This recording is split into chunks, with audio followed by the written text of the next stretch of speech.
नमस्कार, मैं हूं रवि रंजन। आप देख रहे हैं विमर्श न्यूज़ लाइव। इस समय आप जुड़ गए हैं विमर्श न्यूज़ के फेसबुक लाइव से।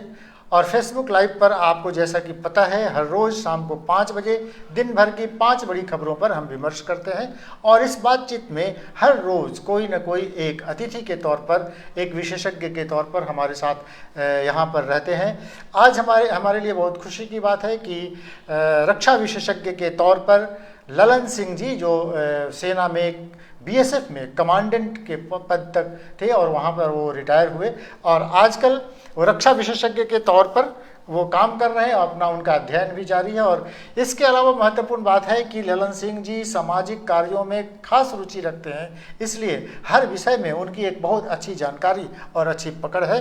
तो आज विशेष तौर पर ललन सिंह जी को हमने इसलिए बुलाया है कि आज विमर्श के दौरान जो खबरों पर चर्चा करेंगे उसमें एक महत्वपूर्ण खबर है कि कल दानिश सिद्दीकी, जो फोटो जर्नलिस्ट जिनकी मौत अफगानिस्तान में तालिबान और अफगानिस्तान की सेना के बीच हुए द्वंद्व में उस जो हमला हुआ तालिबान की तरफ से, उसमें उनकी मौत हो गई, उस पर चर्चा करेंगे। हम लोग इस पर बातचीत करेंगे। लेकिन उसके पहले आपको ये बताते चलें कि कोरोना अभी खत्म नहीं हुआ है। कोरोना से डरने की ज़रूरत है, कोरोना के गाइडलाइन का पालन करने की ज़रूरत है। प्रतीक के तौर पर अभी जो मैंने मास्क पहना हुआ है इसीलिए कि आप भी मास्क ज़रूर पहनिए। हम तो अभी स्टूडियो में हैं, ये पूरी तरह से सैनिटाइज है, हम दोनों ने टीका भी ले रखा है, लेकिन आपको सतर्कता और सजगता बरतने की ज़रूरत है। आप जब भी घर से बाहर निकलें या घर में भी कुछ ज़्यादा लोगों की गैदरिंग है तो हमेशा मास्क पहन के रहें, समय समय पर हाथ को धोएं। टीका लेना बहुत ज़रूरी है, टीका केंद्रों पर जाइए, टीका लीजिए, तभी ज़िंदगी बचेगी। कोरोना के साथ जीने की आदत डालनी होगी, इसीलिए कोरोना के लिए जो जारी गाइडलाइन है उसका पालन करें। ये छोटी सी बात बताते हुए कि आज फिर पिछले 24 घंटों में 38,115 लोग नए कोरोना के मरीज देश में मिले हैं, जिसमें से 560 लोगों की मौत हो गई है। बिहार में 781 एक्टिव केस अभी भी हैं।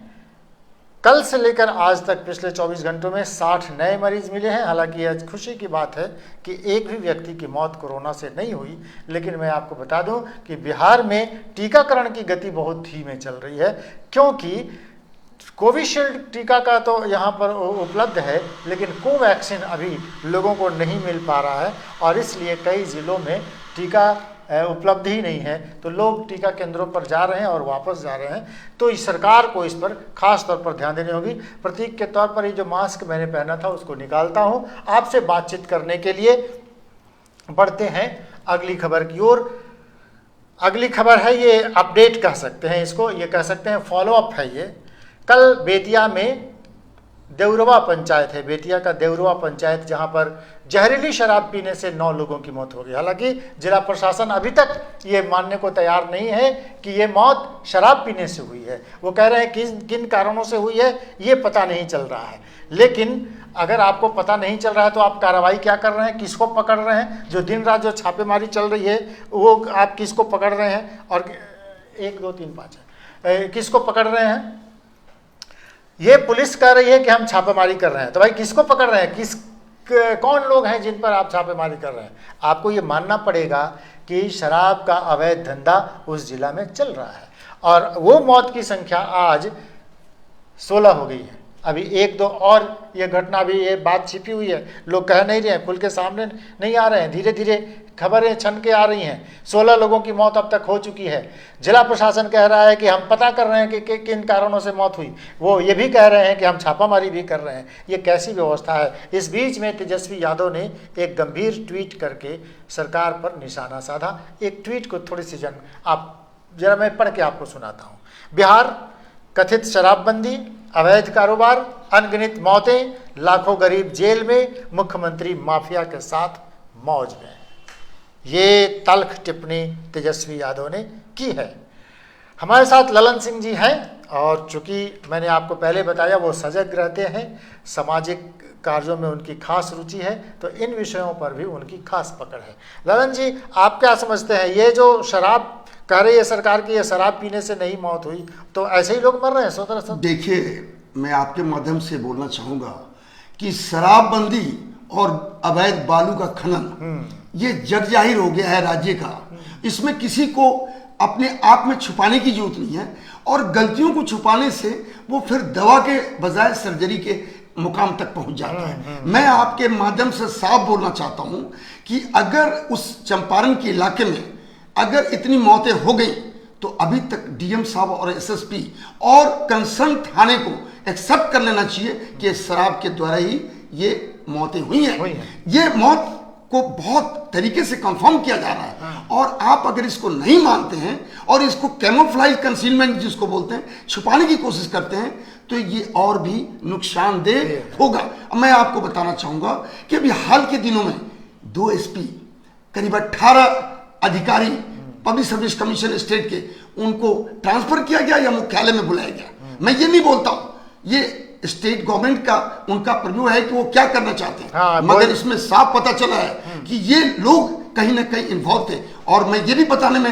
हर्ज नहीं महसूस करता हूं कि अगर बुद्धा कॉलोनी के थाना इंचार्ज आत्महत्या चपेट में आए हैं, और जब इस तरह की जानकारी लोगों को मिली, तो एक दुखद स्थिति है कि दीघा के अंदर इतनी बड़ी शराब की खेप पकड़ी गई थी, और जब जांच हुई तो उसमें पता चलता है कि कुछ थानेदार, उनका भी संबंध इसके साथ एकदम प्रत्यक्ष रूप से।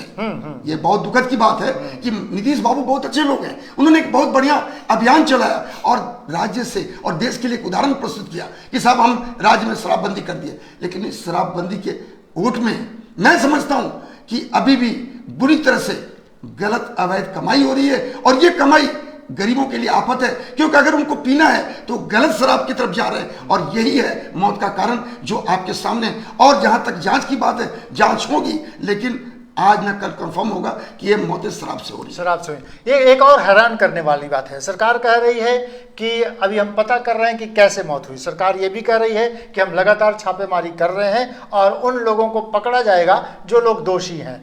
सरकार ने अब तक केवल 2 चौकीदारों को सस्पेंड किया है। ये कैसी कार्रवाई है?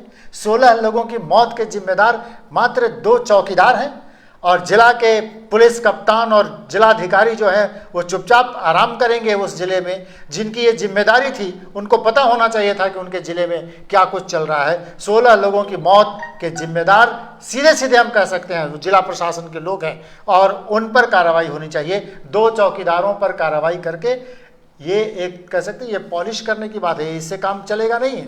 16 लोगों की मौत के जिम्मेदार कौन है उसको चिन्हित करना पड़ेगा, उनको सजा देनी पड़ेगी। ये इस खबर के साथ हम आगे बढ़ते हैं अगली खबर की ओर। अगली खबर है, अच्छी खबर है। बिहार के मुख्यमंत्री नीतीश कुमार ने बच्चों की पढ़ाई लिखाई को लेकर चिंता जाहिर की है। पिछले 1.5 साल 2 साल हो गए बच्चे स्कूल नहीं गए हैं। अब तो 11वीं और 12वीं की कक्षा बिहार में खुल गई, क्लास खुल गया, लेकिन बच्चे ऑनलाइन पढ़ाई कर रहे हैं, लगातार कर रहे हैं। बिहार की सरकार ने केंद्र सरकार से पिछले दिनों मांग की थी कि हमारे यहाँ चूंकि हमारे बच्चे गरीब बच्चे हैं, बिहार में गरीबी ज़्यादा है, और सरकारी स्कूलों में पढ़ने वाले अधिकांश बच्चों के पास न तो स्मार्टफोन है और न ही उनके पास इंटरनेट की सुविधा है। अब सरकार, जबकि केंद्र सरकार ने उनकी ये मांग खारिज कर दी, जब बिहार सरकार ने मांग की थी कि आप सबको लैपटॉप या टैब या कोई भी ऐसी साधन दीजिए जिससे वो ऑनलाइन पढ़ाई कर सकें, तो केंद्र सरकार ने उस मांग को खारिज कर दिया। अब नीतीश कुमार ने ये दावा किया है और वो कह रहे हैं, ऐलान किया है कि सभी बच्चों को हम लैपटॉप या टैब देंगे। तो 36 लाख स्टूडेंट हैं, उनको टैब या लैपटॉप कैसे दिया जाएगा? सरकार के पास इतनी बड़ी राशि है कि नहीं है? हालांकि सरकार ने कई कंपनियों को बुलाया है, कुछ ने अपना डेमोन्स्ट्रेशन भी वो दिया है।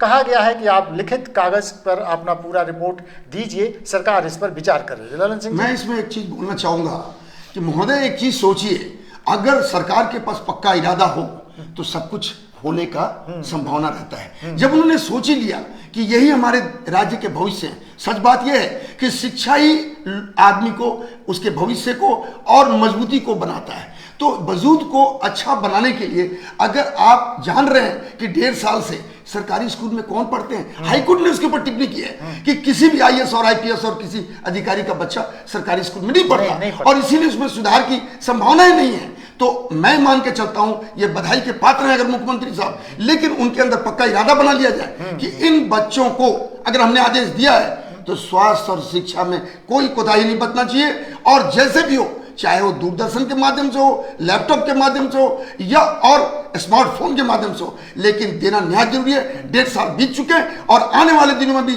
तीसरी लहर की बातें दुनिया में फैल चुकी है। हो सकता है कि शिक्षण संस्थाएं, हो सकता है क्योंकि सुरक्षा जैसे हम बोलते हैं शक के ऊपर आधारित होता है, उसी तरह भविष्य जो है वो गर्भ में किसी को पता नहीं क्या होने जा रहा है। तो जरूरी है और इनके बधाई के तौर पे हम पूरे राज्यवासी इनको देंगे और देना भी चाहिए। निश्चित तौर से राजस्थान और उत्तर प्रदेश की सरकारों ने ये ऐलान किया था, लेकिन वहाँ पर एक लगाया गया था उस समय कि जो बच्चे 65% से अधिक अंक लाते हैं परीक्षा में उनको देंगे। लेकिन ये परीक्षा का सवाल नहीं है, ये तो पढ़ाई ही नहीं हो पा रही है। अगर ऑनलाइन ही पढ़ाई चलनी है तो बच्चों के पास उसके लिए सुविधा होनी चाहिए। और ये अच्छी बात है कि सरकार ने ये फैसला लिया कि बच्चों को लैपटॉप या टैब या आप जो भी समझें, आप उनको मोबाइल ही, कोई अच्छी मोबाइल दीजिए, स्मार्ट फोन दीजिए, जिससे वो अपनी पढ़ाई कर सकते। ये अच्छी बात है। और इसी खुशखबरी के साथ एक दुख भरी खबर की ओर हम बढ़ते हैं, जो राष्ट्रीय स्तर नहीं अंतर्राष्ट्रीय स्तर पर उस पर कमेंट आ रहे हैं तरह तरह के। हमारे देश के जाने माने पत्रकार, फोटो जर्नलिस्ट दानिश सिद्दीकी की कल तालिबानी हमले में वहां कंधार में मौत हो गई। 38 वर्षीय दानिश सिद्दीकी एक जांबाज फोटो जर्नलिस्ट थे और दुनिया के मुश्किल भरी जगहों पर भी जाकर उन्होंने ऐसी ऐसी तस्वीरें खींची कि दुनिया देखकर हैरान रह गई। भारत के रहने वाले 38 वर्षीय यंग दानिश सिद्दीकी की कल तालिबान के हमले में मौत हो गई। हालांकि तालिबान लोगों ने कहा है कि इस मौत में उनका कोई हाथ नहीं है। उन्होंने दुख जताया है और कहा है कि हमें नहीं पता कि उनकी मौत कैसे हो गई, लेकिन हम आपको बताते चले कि वो कल अफगानिस्तान की सेना के पीछे, उस काफिले के पीछे सिद्दीकी उस युद्ध को कवर करने जा रहे थे। कई युद्धों को उन्होंने कवर किया और युद्ध में पत्रकार जो मारे गए, दुनिया भर के पत्रकार भी कह रहे हैं, बुद्धिजीवी सब लोग कह रहे हैं कि ये एक तरह से शहादत है। एक तरह से क्या, उस पत्रकार की शहादत हुई है, शहीद हुआ है। जिस तरह से सेना के जवान अपना कर्तव्य निभाते हैं, उसी तरह से पत्रकार भी फील्ड में अपना कर्तव्य निभाते हैं। सेना के जवान शहीद होते हैं और सेना का युद्ध की रिपोर्टिंग करने वाला पत्रकार भी, अब उसकी मौत हुई है तो ये भी एक शहादत है। बीएसएफ में ऊंचे पद पर रह चुके हैं ललन सिंह जी हमारे साथ हैं। इन्होंने इस पूरे मामले को देखा, समझा है और युद्ध के दौरान रिपोर्टर्स क्या क्या करते हैं और कैसे उनकी जिंदगी कितनी मुश्किल में रहती है, सब कुछ देखा है ललन सिंह जी ने। उन्हीं से हम लोग बातचीत करते हैं। दानिश सिद्दीकी की मौत को आप कैसे ले रहे हैं? रवि रंजन जी, दानिश सिद्दीकी जो हैं ये अरसास से स्नातक और उसके बाद पत्रकारिता का उन्होंने डिप्लोमा लेने के बाद और जुझारू टाइप का, अभी वो राइटर के साथ संबंध रखते थे और वो कंधार ही पहुंचे। मैं आपको बताना चाहूंगा, जब इस तरह की हालात होती है तो उनको पूरी प्रॉपर तरीके से, जैसे बुलेट प्रूफ उनकी जो भी हेलमेट है और उनके साथ हथियारों को भी उनको मुहैया कराया जाता है। और एक फोटो आया हुआ है उनका जो बेहतर ढंग से वो अपने सेफ्टी को मद्देनजर और वो काम कर रहे हैं। मगर आपको मैं ये भी बताना चाहूंगा कि जो तालिबान है वो कोई मतलब कन्वेंशनल वारफेयर नहीं है, वो आतंक से जुड़े हुए लोग हैं। उनका जो सोच है वो इतना खराब है कि वो दुनिया के विकास को रोकना चाहते हैं। उनकी जितनी भी सोच है महिलाओं के प्रति, दुनिया के जो डेवलपमेंट है उसको रोकना, और इनकी जो सोच है मैं समझता हूं कि वो अब एक्सेप्टेबल नहीं है किसी भी दुनिया में। लेकिन इसके पहले भी उन्होंने पत्रकारों की हत्या की है और ये भारत के पत्रकार पुलित्जर सम्मान से सम्मानित। हाँ, आपने सही कहा। और एक चीज मैं बताता हूं, आज का लेटेस्ट इंफॉर्मेशन है कि पहले तो 102 जिलों के ऊपर अफगान के अंदर तालिबान ने कब्जा किया था, लेकिन अभी 1 घंटे पहले लेटेस्ट इंफॉर्मेशन है कि 187 जिले के ऊपर इनकी पूरी कमांड हो गई है। और यह भी इंफॉर्मेशन मिला है कि जो अफगान की सेना है, जमीनी सेना, वो अपने हथियारों के साथ आत्मसमर्पण भी करना शुरू कर दिए। लेकिन इसमें साफ नजर आ रहा है कि अमेरिका ने जो अचानक वहां से अपनी फौज को वापसी करने का जो मन बनाया, वो ठीक है, उनका डिसीजन है, लेकिन दुनिया में इस तरह से हालात बहुत खराब हो गए। सबसे बड़ी बात, भारत के 3000 आदमी वहां पे कर्मचारी के तौर पे काम करते हैं। कई 100 अरब रुपए उसमें निवेश किए गए हैं और वो सभी दांव पे लगे हुए हैं। और सबसे बड़ी बात, पाकिस्तान जो है अब तो प्रत्यक्ष नहीं, प्रत्यक्ष रूप से उसको समर्थन देना शुरू कर दिया है। और उसका सोच है कि इस तालिबान को हम एलओसी के ऊपर लाकर आतंकी संगठनों को मदद के साथ हम भारत की आंतरिक सुरक्षा को भी डिस्टर्ब करें। इन सभी को मिला के अगर आप देखेंगे तो भारत बहुत सचेत है। और उन्होंने भी बोला अफगान के राष्ट्रपति ने कि भारत चीन और रशिया से कि भाई आप हमको समर्थन दीजिए। और आपको पता है 2 दिन पहले जो इन्होंने एयर स्ट्राइक किया था उसमें 208 आदमी मरे थे, और उससे 3 दिन पहले जो किया था उसमें 27 तालिबानी मरे थे। लेकिन माहौल अभी खराब है और इस खराब हालात के ऊपर पूरी दुनिया की नजर है। हो सकता है कि 2-1 दिन के अंदर इसके काबू लाने के लिए कोई ना कोई दुनिया का संगठन आगे आएगा जिसमें भारत भी होगा। चलिए, ये अभी चूंकि हम बातचीत कर रहे थे कि दानिश सिद्दीकी जो भारत के एक जांबाज पत्रकार थे जिनकी मौत कल तालिबान के हमले में हो गई, वो एक शुरुआती दौर में जामिया मिलिया इस्लामिया से उन्होंने अर्थशास्त्र में पढ़ाई की। उसके बाद फिर वो उन्होंने ये पत्रकारिता का ये कोर्स किया और उसके बाद फिर 2010 में जाकर वो राइटर्स के साथ जुड़ गए। सिद्दीकी अपने पत्रकारिता के पेशे की शुरुआत उन्होंने टेलीविज़न की पत्रकारिता से शुरू की थी और बाद में वो राइटर्स के साथ जुड़ गए थे। उन्होंने कई ऐसी तस्वीरें खींची जिसकी दुनिया भर में तारीफ होती थी और वो एक जांबाज पत्रकार के रूप में जाने जाते थे। एक इन्फॉर्मेशन 2018 में उन्हें और उनके सहयोगी अदनान आबिदी को फीचर फोटोग्राफी के लिए पुलित्जर पुरस्कार से सम्मानित किया गया था। वो दुनिया का एक बहुत सम्मानित पुरस्कार है जो उनको मिला था। पूरा देश दुखी है, पत्रकार जगत खास तौर पर बुद्धिजीवी समाज दुखी है, पूरा देश दुखी है और हम सब विमर्श। उसमें एक और रवि रंजन जी है कि जब पत्रकार चलते हैं तो और जैसे मेडिकल जो टीम चलती है, ये जेनेवा एक कन्वेंशन है, उसके अंदर बोला जाता है कि लड़ाई के अंदर इन दोनों के साथ एक फ्लैग होता है कि भाई ये पत्रकार है, ये मेडिकल टीम के लोग हैं, इनके ऊपर आप किसी भी तरह का हमला नहीं कर सकते और किसी तरह की विस्फोटक कार्रवाई नहीं करेंगे। लेकिन अगर आप इस जेनेवा सम्मेलन का उल्लंघन करते हैं तो मैंने आपको पहले बताया ये कन्वेंशनल वारफेयर नहीं है, ये तो एक आतंकी संगठन जो आईएस के माध्यम से दुनिया को तबाह करने की सोच रहा है और इसकी सोच ही इतनी खराब है कि वो दुनिया में किसी को भी अच्छे तरीके से विकास के रास्ते को अवरुद्ध करना चाहता है। तो अगर दानिश जी को इन्होंने मौत का घाट उतारा है तो दुनिया से नाराज है। और भारतीय पत्रकारों के बीच में और एक चीज मैं और बताता हूं, पत्रकार और फौजी एक ही समान होते हैं, 24 घंटा उनकी जरूरत होती है और वो शहादत अगर दिया है तो इस पे भारत को गर्व है और उनके परिवार के साथ हिंदुस्तान खड़ा है और होना भी चाहिए। बिल्कुल बिल्कुल। दानिश सिद्दीकी ने अफगानिस्तान, इराक युद्ध और रोहिंग्या शरणार्थी संकट, नेपाल में जब भयंकर भूकंप आया था उस समय भी, और वो हांगकांग में जो हिंसक प्रदर्शन हुआ था जिसमें भारी हिंसा हुई थी उसको भी बहुत कवर किया था। जांबाज पत्रकार फोटोग्राफर के तौर पर दानिश सिद्दीकी को हम लोग याद करते हैं। दिल्ली के दंगे में भी इन्होंने बहुत जबरदस्त फोटोग्राफी करके और क्लू पुलिस को दिलाया है, जिससे कि इन्वेस्टिगेशन में दिल्ली पुलिस को और स्पेशल सेल को बहुत फायदा हुआ है। चलिए, तो ये दानिश सिद्दीकी को विमर्श न्यूज़ की तरफ से हम सब उनको श्रद्धांजलि देते हैं, उनको याद करते हैं। देश को अपने इस जांबाज पत्रकार पर गर्व है और हमेशा वो याद किए जाएंगे। लेकिन तालिबान के इस हमले की हर जगह से निंदा हो रही है। बढ़ते हैं अगली खबर की ओर। आज नीतीश कुमार का 17 सालों के बाद दर्द छलका। आज वो ऑनलाइन उद्घाटन कर रहे थे बाढ़ में एक सामुदायिक भवन का। वो उस सामुदायिक भवन के उद्घाटन के दौरान नीतीश कुमार ने जो संबोधित किया, जो अपना भाषण दिया, उस समय उन्होंने बहुत सारी बातें कही। उस बात के दौरान ही उन्होंने कहा कि बाढ़ से, आपको मैं बताते चलूं कि नीतीश कुमार बाढ़ से 5 बार सांसद चुने गए थे और आखिरी बार 2004 में वो चुनाव वहाँ से हार गए थे। विजय कृष्ण वहाँ से चुनाव जीत गए थे जो राजद के प्रत्याशी थे। चुनाव हारने के बाद आज बहुत दिनों के बाद नीतीश कुमार ने कहा कि क्यों उन्होंने चुनाव लड़ना ही छोड़ दिया। आपको पता है कि पिछले 17 सालों से नीतीश कुमार ने कोई चुनाव नहीं लड़ा। वो एमएलसी बन जाते हैं और मुख्यमंत्री बने रहते हैं। वो सांसद का चुनाव नहीं लड़े, वो एमएलए का चुनाव नहीं लड़े। आज उन्होंने कहा कि परिसीमन के कारण उनको बहुत दुख पहुंचा कि उनका प्यारा संसदीय क्षेत्र जो बाढ़ है वो खत्म हो गया और उन्होंने चुनाव लड़ने का मन जो है उन्होंने छोड़ दिया कि अब जीवन में कभी चुनाव नहीं लड़ेंगे। अब नीतीश कुमार का ये जो दर्द छलक रहा है, इसके पीछे बहुत सारी कहानी हो सकती है।